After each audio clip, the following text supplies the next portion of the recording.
everyone, welcome back to my channel. This is Learn with Sudarshan. நம்மளோட previous videosல வந்து பாத்தீங்கன்னா mathematics class 12 NCERT syllabus chapter number 5 continuity and differentiability ல இந்த exercise 5.1 ல 11 sums complete பண்ணிருக்கோம். இன்னைக்கு 12th sum இந்த வீடியோல தான் நம்ம பார்க்க போறோம். So 12th sum என்ன கொடுத்திருக்காங்க? அதேதான் find all points of discontinuity. f of x என்ன கொடுத்திருக்காங்க? x power 10 minus 1 if x is less than or equal to 1, x square if x is greater than 1. Okay. அதேதான் இப்போ நம்ம left hand limit right hand limit எடுப்போம். x க்கு வந்து நம்ம 1 ங்கறத கொடுக்கிறோம். அப்போ x = 1 னா a = 1 தான். அப்போ நம்ம லெஃப்ட் ஹேண்ட் லிமிட் எடுக்கும்போது LHL is equal to limit extend to 1 minus அப்படி எடுக்கலாம். 1 minus அப்படினா 1 விட கம்மியா இருக்கிற வேல்யூ. அப்ப இதுல என்ன வரும்? less than or equal to 1 இந்த ஃபங்க்ஷன் தான் வரும். அப்போ x power 10 minus 1 அப்படிங்கறத எடுக்கிறோம். இப்போ இந்த x க்கு பதிலா நம்ம என்ன சப்ஸ்டிட்யூட் பண்ணுவோம்? லெஃப்ட் ஹேண்ட் லிமிட் எடுக்கும்போது a minus h ங்கறத சப்ஸ்டிட்யூட் பண்றோம். அப்போ limit h tends to 0 h tends to 0 ன்னு போட்டு x க்கு பதிலா என்ன சப்ஸ்டிட்யூட் பண்றோம்? a minus h the whole power 10 minus 1 whole power 10 நீங்க வந்து எக்ஸ்பாண்ட் பண்ணீங்கன்னா ரொம்ப பெருசா போகும். அதை நீங்க டைரக்ட்டா இப்பவே வந்து h க்கு 0 ன்னு வேல்யூ சப்ஸ்டிட்யூட் பண்ணீங்க. அப்ப என்ன வரும்? a minus 0 power 10 minus 1 ங்கிறது வரும், which is a power 10 minus 1.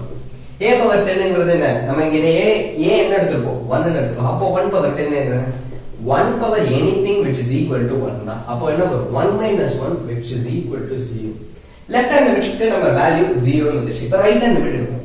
Right hand limit is equals to limit extend to 1 plus function என்ன எடுக்கிறோம்? x ஸ்கொயர் எடுக்கிறோம். ஏன்னா 1 விட அதிகமா இருக்கிற வேல்யூ. அப்போ x ஸ்கொயர் ங்கிறது எடுக்கிறோம். அப்போ x ஸ்கொயர் நம்ம எடுக்கிறோம். x square is equal to limit h tends to 0. x square க்கு நம்ம என்ன எடுக்கிறோம்? a plus h the whole square அப்படின்னு எடுக்கிறோம். அப்போ a plus h the whole square அப்படின்னு எடுத்தோம்னா இத வேணா நம்ம எக்ஸ்பேண்ட் பண்ணிக்கலாம். that is a square அதாவது